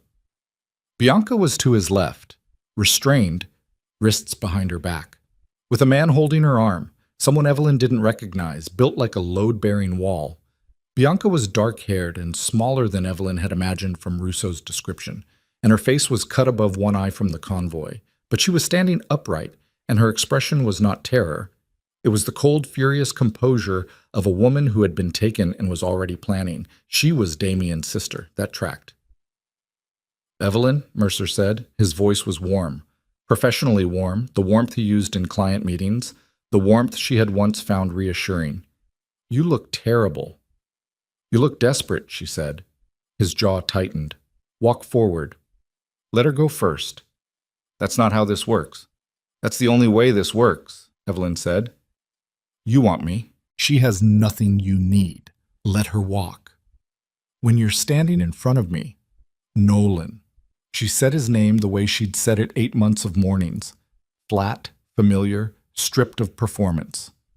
"You're not going to shoot me in the middle of the yard before you have what you want. So we're at an impasse unless one of us moves first. And I'm telling you, the one thing that moves me is watching her walk away from your man." Mercer looked at her. She looked back. This was the thing she knew about him, that his criminal connections and his financial arrangements and his assassination plots had not changed. He was at his core a man who needed to believe he was the smartest person in the room. And the way to manage that was to let him think she was afraid of him, which she was, and to let him think she was acting on desperation, which she was, and to not let him see the other thing, the thing underneath both of those, which was that she was buying time in 20-second increments and counting them. "Fine," he said. He nodded at the man holding Bianca. The man released her arm. Bianca didn't run immediately. She turned and looked at Evelyn with an expression that was complicated and rapid and contained several things that would need to be talked about at some future point. And then she walked east toward the container rows, deliberately, not hurrying, and Evelyn watched her go with the specific practiced peripheral tracking of someone trying to watch 2 things at once without appearing to watch either. She counted. 30 seconds. Bianca was at the containers. "Your turn," Mercer said. Evelyn took 3 steps forward, then stopped. "The drive," she said. "You want it." "I want you," he said, and the warmth had entirely left his voice now, replaced by the thing it had been covering, which was cold and focused and genuinely dangerous. "You and every copy you've made and every person you've told and every—" "There are no copies," she said. "There's the drive, and there's what's in my head. You can't do anything about the second one." "I can." "Then why are we here? Why the exchange? Why not just—" She stopped. "Let it sit." "Because you need it to look clean. You're still trying to manage the narrative. Even now. Walk forward. What did they offer you? She said. Cortez's people. When you went around Cortez's back and sold his operation out to his lieutenants, what was the number? Mercer's face did something she recognized. The flicker of surprise he covered with aggression. The tell she'd learned in 8 months of watching him negotiate. Coastal distribution, she said. Access to the port routes. Damien controls those. She watched his face. But Damien was going to survive the summit, and you needed him gone. So you moved up the timeline and sent Cortez's people into that ballroom, and you didn't care who else was in the room. She held his gaze. I was in that room. You were in that room, he agreed, because you made a choice to be. You made a lot of choices, Evelyn. You copied those files.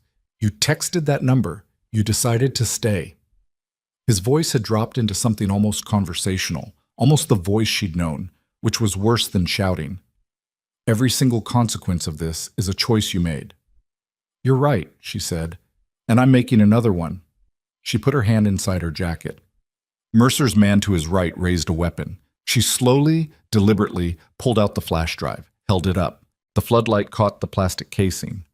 This is the original, she said. No copies. I'm holding it. It's the only leverage I have, and I'm holding it in front of you. She let him look at it for 3 full seconds. So here's the choice I'm making. You release me, and Bianca walks out of here, and I give you the drive, and this ends. Or you don't, and I drop this on the ground right now and crush it under my heel, and you get nothing, and whatever you've promised Cortez's people you can't deliver.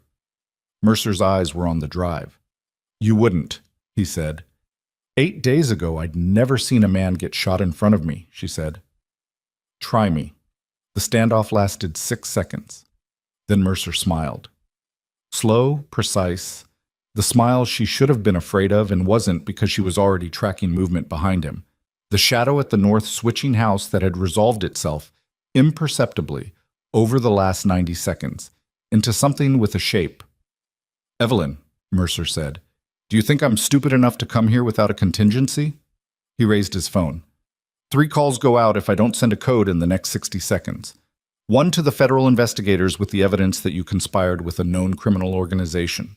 1 to a journalist with the same evidence. And 1, his voice went very quiet, very deliberate, to Bianca Moretti's location right now. Because she didn't walk out of my reach. I moved her to a secondary location 2 hours ago. The woman you watched walk away is one of my people. The ground dropped out from under everything. Evelyn didn't move. She held the drive and held her face and felt the specific shattering sensation of a plan coming apart at its structural center. The drive, Mercer said, holding out his hand, and your phone, and you walk with me and Bianca comes home in the morning. She looked at him. She looked at the drive in her hand. She looked at the shadow at the north switching house that had gone very still in the way things go still before they move. And then she heard it. Not a sound exactly, but the absence of one. The particular held silence of a moment right before everything moves at once. And she understood, with a clarity that arrived below conscious thought, that Damien had heard every word through the wire Russo had fitted along with the vest, and that he had also heard the part about Bianca's real location, and that the absolute stillness from the switching house was not hesitation, it was aim. I need 30 seconds, she said to Mercer, to think. You have 10.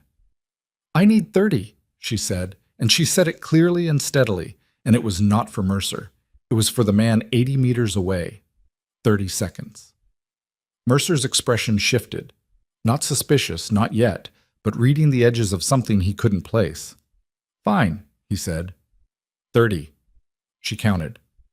The wind off the lake moved through the yard and the floodlights hummed, and somewhere in the container rows, a piece of rusted metal shifted and rang against itself in the cold.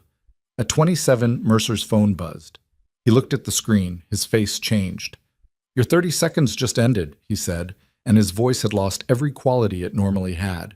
The warmth, the control, the professional finish, and what was underneath was just flat animal panic dressed as aggression. He stepped toward her. Give me the shot from the switching house took the phone out of his hand. Mercer screamed, not from injury but from shock, the scream of a man who has just had the world remade around him in an instant, and stumbled back, and his man to the right raised his weapon, and Evelyn dropped. Not fell. Dropped. Deliberately. Fast, the way Russo had told her. The moment anything moves, you go down. You don't think about the shoulder. You go down. The yard exploded. Not metaphorically. The coordinated entry of 12 men through 6 points of access was a physical concussive event. Vehicles, boots on gravel, voices shouting in the practiced shorthand of people who have done this before, and underneath all of it, the flat cracks of weapons being used with specific intent. Evelyn pressed herself flat against the cold gravel and put her hands over her head and breathed through her nose and counted, because that was what she did when she needed to not come apart. She counted. The man to Mercer's right was down in the first 8 seconds. The secondary man, the one near the east container wall, lasted 3 more. Mercer ran. He ran for the south exit. The one that wasn't on the map Damien had shown her, the one she'd memorized anyway because she had gone through every schematic Russo had sourced. And he was fast, Mercer. Faster than a man in a charcoal overcoat had any right to be, and he was going to make the gap in the fence before anyone cut him off. Evelyn got up. Her shoulder screamed. She ran anyway, not toward Mercer. She knew she couldn't catch him on the straight. She ran diagonal, across the center of the yard, cutting the angle, heading for the rusted switching car at the yard's south edge, the one she'd counted 61 steps to on the way in. She hit it at full speed and pressed behind it, and looked south, and Mercer was 20 feet from the fence gap, and she looked at the ground, and there was a section of displaced rail plate, 2 feet of corrugated steel, and she didn't think about it. She picked it up with both hands. The shoulder went white. She threw it anyway. It caught Mercer across the back of both knees. Not a weapon, not a designed projectile, just mass and momentum and the specific arc of desperation. And he went down hard on the gravel, overcoat and all, and hit the ground with the sound of a large thing landing badly. She was on him before he could get his arms under himself. Not to hurt him. She didn't have the weight or the training, and her shoulder was failing audibly, the wound pulling against itself with every movement. She sat on his back and put her knee into the space between his shoulder blades and grabbed his right wrist and pulled it back and held it there, which was enough to keep a disoriented man pinned for the 30 seconds it took heavy boots to arrive on the gravel around her. "Get off him," a voice said. Russo. She got off. She stood up and her legs were shaking, properly shaking now, the post-adrenaline dissolution of the muscles that had been running on emergency reserves for 20 minutes. And Russo had Mercer face down with a knee in his back and 2 other men flanking, and the yard was resolving into the aftermath of something. Weapons lowered, voices lower, the transition from chaos to controlled. Evelyn looked for Damien. He was coming across the yard at a walk. She recognized the walk. She'd seen it at the motel. Deliberate. Unhurried. The walk of a man for whom urgency was a choice rather than a reflex, who had already decided what the next several minutes were going to contain and was moving through them without rushing. He looked at Mercer on the ground. He looked at Evelyn. His eyes went to her shoulder, the way she was holding her right arm under her left elbow to keep her left arm from hanging, and then back to her face. And the look on his face in that moment was the most uncovered she had ever seen him. "Bianca," she said. "We have her location," he said. "My men have been there for 10 minutes. She's okay. She's okay." His voice was flat and controlled, and she could hear underneath it everything he was not saying. He came to a stop in front of her. "You ran," he said. "I know. I had a clear line to the south exit. I know that too." "Then why?" "Because I was faster," she said. Which was not completely true, and both of them knew it. The real answer was, because he was going to get away, and it was my fault he was here, and I'm not sitting at the back of this anymore. She'd been sitting at the back of things for 8 months. She was done with it. Damien looked at her for a long moment. Then he reached out and pulled her against him, carefully, avoiding the shoulder, one hand at the back of her head. And she felt the full weight of him, the relief in it, the tension that had been running through him for hours, releasing incrementally against the fact of her being upright and breathing. She pressed her face against his chest and let herself shake for exactly 10 seconds. Then she straightened. "Mercer," she said. Damien stepped back. His expression had closed back into the controlled version, but the edges of it were different now, permanently different. The way a thing looks after, it's been under enough pressure to change its structure. He looked at Nolan Mercer, face down on the gravel of a rail yard he'd chosen because he thought he had the angles figured out. And then he looked at Evelyn, and she looked back at him. And the question in his face was one she understood. What happens now? He said 3 calls go out if he doesn't send a code, she said. Federal investigators. A journalist. And Bianca's location. She met his gaze. The calls haven't gone out, which means either the deadline passed and the contingency failed, or the deadline is tied to his phone. Damien reached down and picked up the pieces of the phone from where the shot had separated it from Mercer's hand. 2 pieces. The screen destroyed. No code sent from this number in the last 40 minutes, Russo said, looking at a device in his hand. Mercer on the ground said nothing.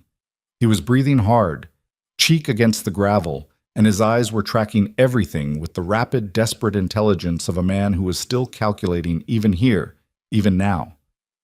The 3 contacts, Damien said. The journalist, the federal contact. Who are they? Mercer said nothing. Damien crouched. His voice went very quiet. The specific quiet she'd first heard in room 214 of the Lakeview Motor Inn. The quiet that didn't need volume to carry everything it needed to carry. You are going to tell me, he said, because the alternative is that I stop having a reason to keep this structured. He paused. And you don't want that. Mercer's jaw worked. The federal contact is Harlan, Evelyn said. Damien looked at her. The SEC investigator, she said. The one who came to the building. Mercer's been managing him for 6 months, feeding him selective information. Harlan's not independent. He's an asset. She looked down at Mercer. And the journalist is whoever covers the syndicate beat at the Tribune, because that's the only outlet Nolan actually reads. She crouched to Mercer's level. Right, Nolan. His eyes shifted to her face. You've been managing me for 8 months, she said. I learned from the best. The gravel was cold under her knee. Her shoulder was a sustained bright agony that she was allocating a specific corner of her attention to containing. Around her, the yard was quiet now, the aftermath settling into the particular stillness of a situation that has found its resolution. Almost. Not yet. Because Mercer's eyes moved. Not to her, not to Damien, but to a point somewhere over her left shoulder, and his expression did something involuntary, a fractional shift of something that might have been relief or might have been a signal, and Evelyn's body understood it before her mind did. She turned. The man was coming from the container rows. Not one of Damien's wrong posture, wrong movement pattern, the walk of someone operating on his own timeline who hadn't been part of any coordinated entry. He was 20 meters away and closing, and he had a weapon raised, and he was not looking at Damien. He was looking at her. Mercer's contingency. Not a phone code. Not calls to journalists. A person. Left in the yard, patient, waiting for exactly this moment. The moment after the chaos, when the extraction was done and the primary threat was neutralized and everyone's attention had consolidated around the man on the ground. Evelyn had half a second. She heard Damien move behind her, the sharp, decisive sound of a man reacting.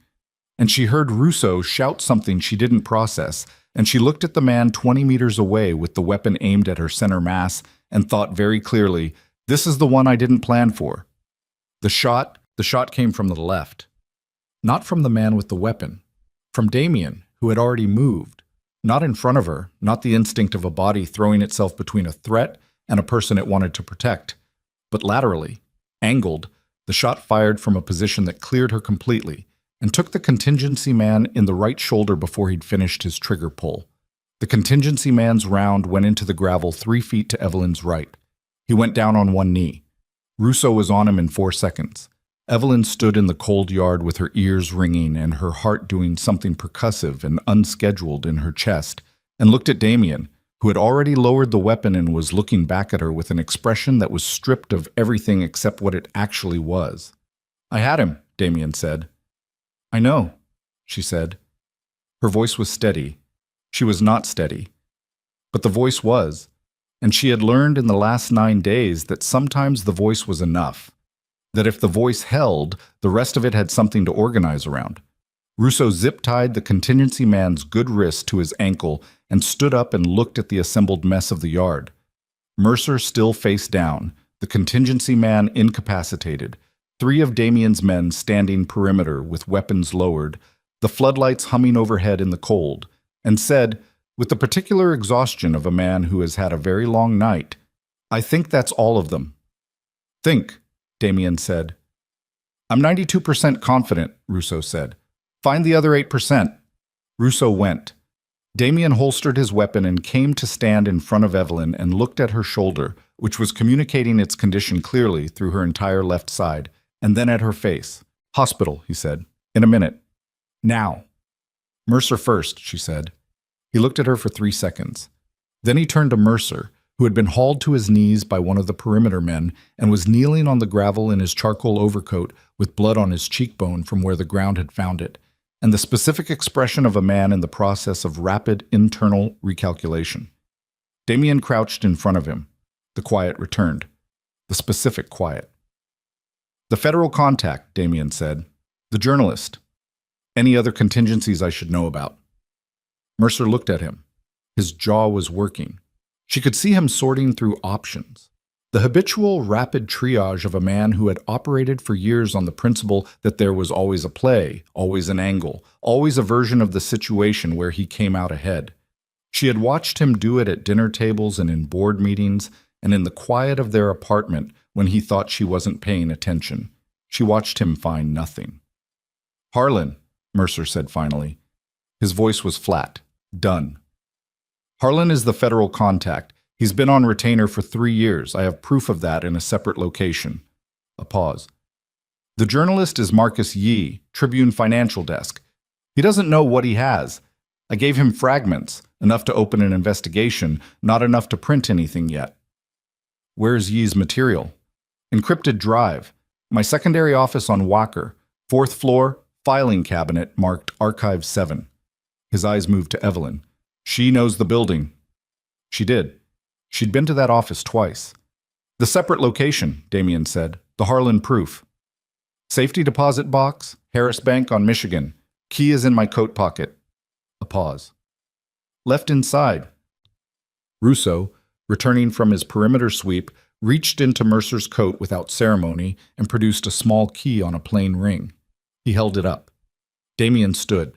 He looked at Nolan Mercer kneeling on the gravel of the Calumet yard, and Mercer looked back at him, and what passed between them in that moment had nothing theatrical in it. No speech, no pronouncement, no performance. Just 2 men and the full weight of every choice that had brought them to this specific piece of cold ground. "There are 3 federal investigators I trust who are not Harlan," Damien said. "You're going to be in their custody before morning." Mercer frowned, confused. "You're turning me over." "You laundered money for a cartel and arranged an assassination," Damien said. "The federal case that Harlan was supposed to manage disappears when Harlan is removed. What replaces it is the case built from your own files." He paused. "The drive, the communications, the Cortez operation, your secondary arrangement with the lieutenants." He looked at Mercer with the flat certainty of a man who has thought this through completely. "You'll spend the rest of your life in a federal facility, which is a longer life than the alternative, so I suggest you appreciate the distinction." Mercer was quiet for a moment. Then, with the reflexive instinct of a man who couldn't help himself even now, "You're doing this because of her." Damien didn't answer. "She's changed you," Mercer said. "You would have handled this differently before her." "Yes," Damien said simply. "I would have." He turned away. "Get him in the car." The drive to the hospital was quiet. Evelyn sat in the back seat with her head against the window and watched the city move past in its 3 a.m. configuration, empty streets, lit windows in tall buildings, the infrastructure of a place that never fully slept but reached a specific depth in the small hours where the surfaces fell away and only the functional essentials remained. She felt like that, stripped to the functional essentials. The shoulder was a sustained deep fire, and the rest of her was the specific hollowness that came after the body had run on emergency reserves for too long and was now presenting the bill. Damien was beside her. He wasn't touching her. He was simply there, in the way he'd been there for 9 days, present, close, not requiring anything from the proximity except the proximity itself. She had come to understand that this was its own language for him. The man who maintained distance from everything had a very specific vocabulary for the absence of distance. Bianca, she said. Safe. She's at a secure location with 2 of my people. I'll see her tomorrow. A pause. Today. She knows about me. She'll want to meet you, he said. She's not afraid of what I am. She's always been clearer about it than I wanted her to be. Is that why you kept the photograph face down? A long pause. I turned it down the night Luca's name came up, he said. I didn't want to look at her while I was processing what I was going to have to do.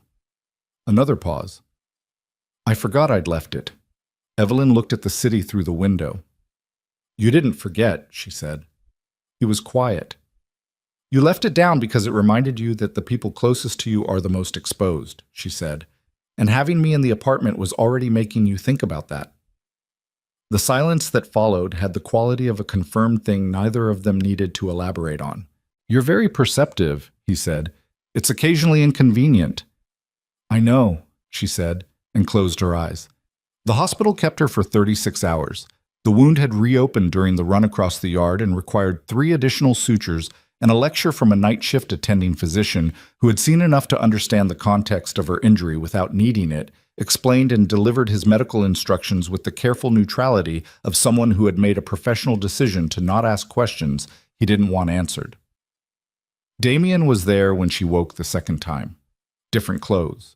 He'd slept somewhere and changed and come back.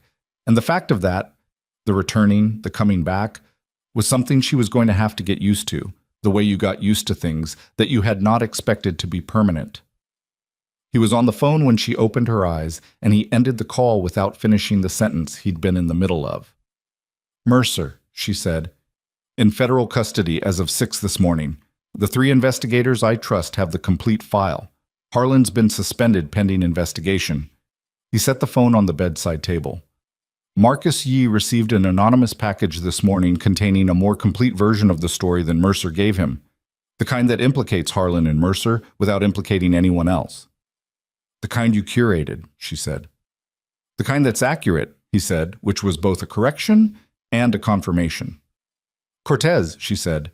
Cortez's secondary leadership, the men Mercer was working with, have been handled. A pause. Cortez himself has been informed that his operation in this city is over, and that continuing it would be inadvisable. He's pragmatic. He'll find another market. And the Harrington Summit. Postponed. Not canceled. There are conversations that need to happen in smaller rooms first. He looked at her steadily. It will happen. It just takes longer this way. Evelyn nodded. She looked at the ceiling. She looked at her bandaged shoulder. She looked at the window and the gray November sky outside. The clouds low and continuous the way Chicago did November. The city going about its enormous and different business below.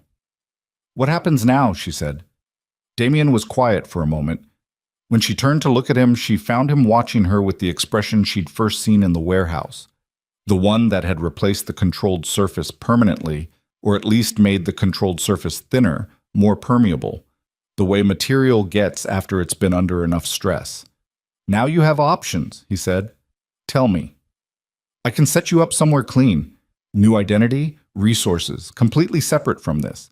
You disappear and stay disappeared, and Mercer is in federal custody, and he can't reach you. He held her gaze. That's one option.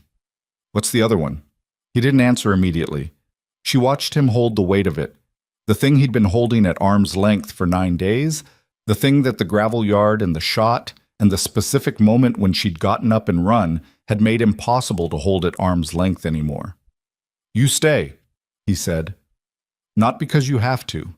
Not because it's the safest choice. He paused. Because you want to. Evelyn looked at him. And what does staying look like? She said. Complicated, he said. Difficult in ways I can tell you about and ways I can't predict.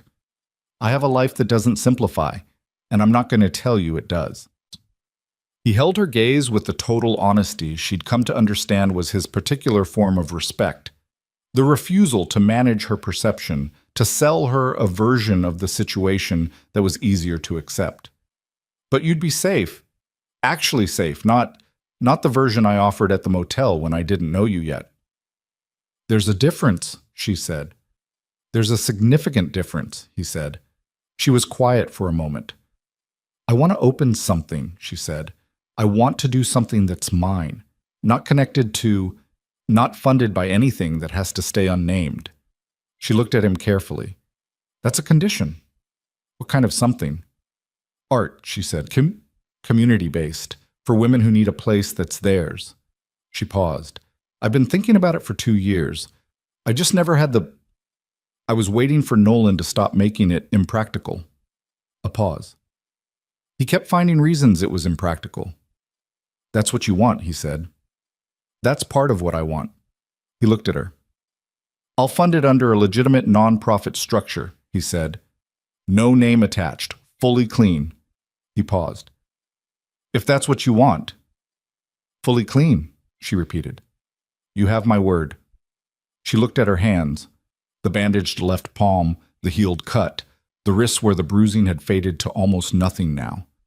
She thought about the motel and the drive and the phone at 2% and the choice she'd made when she dialed a number she'd been told never to call. Okay, she said. Damien held her gaze for a long moment. Then he nodded once, the way he confirmed things that mattered. Without ceremony, without performance, with the complete weight of actual intention. The discharge took another morning. The paperwork, the instructions, the nurse with the careful neutral expression who asked if she had someone to monitor her recovery, and she said yes, she had someone, and left it at that. She stood at the hospital entrance in the cold November light, with the city spread around her in every direction, and took a long breath of air that smelled like exhaust and lake and the specific metallic cold of a Midwestern November, and felt something she hadn't felt in a long time. Present tense. Just this. Just now. Damien was at the curb with the car. She walked to it. 6 months pass the way things pass when the crisis is over and the ordinary machinery of life reasserts itself. Not quickly, not all at once, but steadily, the way a river resumes its course after a flood. Nolan Mercer was indicted on 47 federal counts. The case was built from his own files, his own communications, the operational records that Evelyn's stolen flash drive had started and federal investigators had completed. Harlan was removed, prosecuted separately, and became the kind of cautionary example that federal agencies discuss in training for the next decade. Marcus Yee's investigation ran across 4 Tribune front pages and won a regional journalism award and had nothing in it that touched Damien Moretti because the story, curated carefully, told the truth it needed to tell and stopped where it needed to stop. Cortez relocated. His lieutenants, the ones who had taken Mercer's arrangement and moved on the gala, were handled in ways that didn't make the news and didn't need to. The Harrington Summit happened in February. Smaller rooms, as Damien had said. The peace it produced was not clean and not permanent, but it was real, which is what peace usually is. Not an absence of conflict, but a sustained calculation that continuing costs more than stopping. The Art Center opened on a Tuesday in March. It occupied the ground floor of a building on the near west side, in a neighborhood that was in the specific process of deciding what it was going to be next, which made it the right kind of place for something new.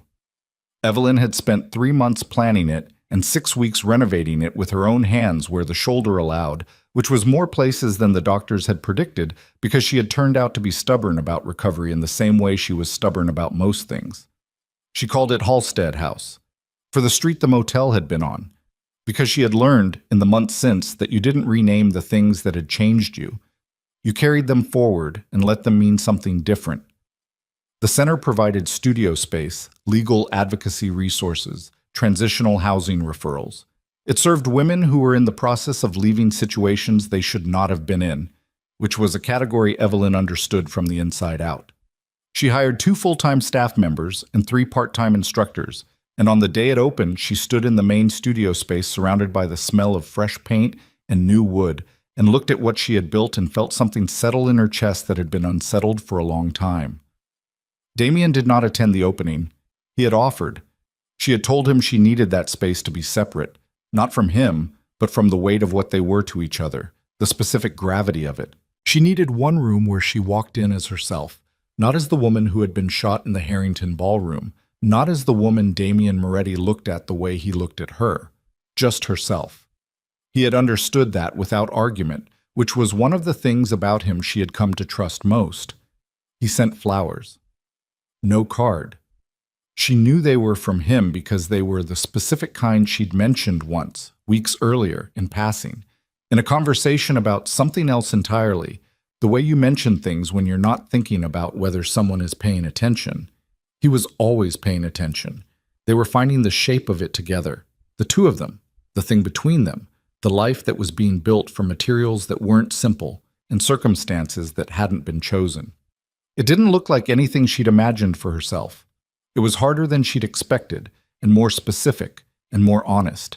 And on the nights when she woke from the motel dream, the flickering lamp, the voices below, the 2% battery, she found him there, always, awake in the particular way of someone who had not been asleep. He never asked about the dream. He didn't need to. "You're safe," he would say, and the words were plain and unornamented and carried everything they needed to carry. She believed them. In late April, on a Tuesday evening, when the city had finally turned warm enough to open the penthouse windows and the lake was visible in the distance as a flat gray line under a clearing sky, Damien drove her to the south side. She knew where they were going before they got there. The Lakeview Motor Inn had been closed since November. The parking lot was empty, the vacancy sign dark, the building in that specific state of abandonment that came after a significant event and before a decision about what happened next. The crime scene tape was long gone. The windows on the second floor were boarded. They stood in the parking lot in the mild spring dark, and she looked at the building and felt the specific compression of everything that had happened between that night and this one. All of it, the weight and cost of it, the things lost and the things found, and the irreversible alterations to the shape of her life. "You know," she said, "I almost didn't send that text." Damien looked at her. The streetlight caught the lines of his face, older looking than his age, the specific aging of accumulated weight, but different than it had been in November. Something in it less clenched, less like a man holding structure together by force. "If you hadn't," he said, "I would have died eventually." She looked at him. "That's dramatic." "No." He reached out and touched her face, his thumb at the line of her jaw, the gesture that had started on the rooftop and had never fully stopped being significant. "I just wouldn't have known it yet." She looked at his face in the dim light and thought about the man who had come through a door in a smoke-filled hallway and crouched to her level and asked who touched you in a voice that was quiet enough to mean something, and thought about the photograph face down on the shelf and the broken glass in the kitchen sink and the 3 a.m. silences and the way he'd sat in a hospital chair for 4 hours without moving and the way he'd caught her in the rail yard like something he was not going to put down. She thought about what it cost to let someone close enough to change you. She thought about what it cost not to. "I wasn't looking for any of this," she said. "I know," he said. "I want you to know that." She held his gaze. "I didn't walk into that motel room because I was looking for something to hold on to. I walked in because I had no other options. I know that too. And then I stayed," she said. "Not because I was afraid to leave. I stayed because—" She stopped, found the words. "Because I saw you, the actual version, and I wasn't willing to pretend I hadn't." His hand was still at her jaw. "I'm not easy," he said, with the flatness of a fact he was not apologizing for. "No," she agreed. "This life, I know what this life is," she said. "I've been in it for 6 months. I'm not confused about it." He looked at her for a long moment with that expression she had no clean word for, the one that lived in the place past his controlled surface, in the territory that she had apparently become the only person with access to. It was exhausted, and it was careful, and it was, underneath both of those things, something that had no armor on it at all. "Okay," he said. "Just that." She turned back to look at the motel one more time. The building stood in the dark the way buildings stood, indifferent to the weight of what had happened inside them, made of material that didn't carry memory, even when the people who'd passed through it did. She thought about the girl who had pressed herself against that far wall with blood on her hands and 2% battery and no options, and thought about what that girl would make of this moment, standing in the parking lot 6 months later with a healed shoulder and a running art center and this man beside her. She thought the girl would be surprised. And then she thought, no, not surprised. The girl had texted the number. The girl had said, I'm not expendable and I know what it means and I'm still telling you what I'm going to do. The girl had been exactly this all along. She just needed the circumstances to find out. Evelyn Vale looked at the dark motel and let it be what it was. The place where everything had started. The specific, ugly, ordinary place where the rest of her life had begun. And felt no need to make it into something larger than that. It was enough. Damien's hand found hers in the dark. She let it. They stood there a moment longer in the mild spring air, the city moving and breathing around them in its continuous, indifferent way, the lake invisible beyond the buildings but present in the smell of the wind, the distant lights of the skyline reflected in the low clouds above. Then she turned toward the car. He walked beside her. The parking lot crunched under their feet, and the night was quiet in the specific way of a story that has found its ending. Not silence, not absence, but the particular quality of sound when everything that needed to be said has been said, and what remains is just the ordinary, irreplaceable weight of two people moving through the world together, in the direction of whatever came next. Which was not safety, exactly. Not simple, and not without cost, but real. And hers.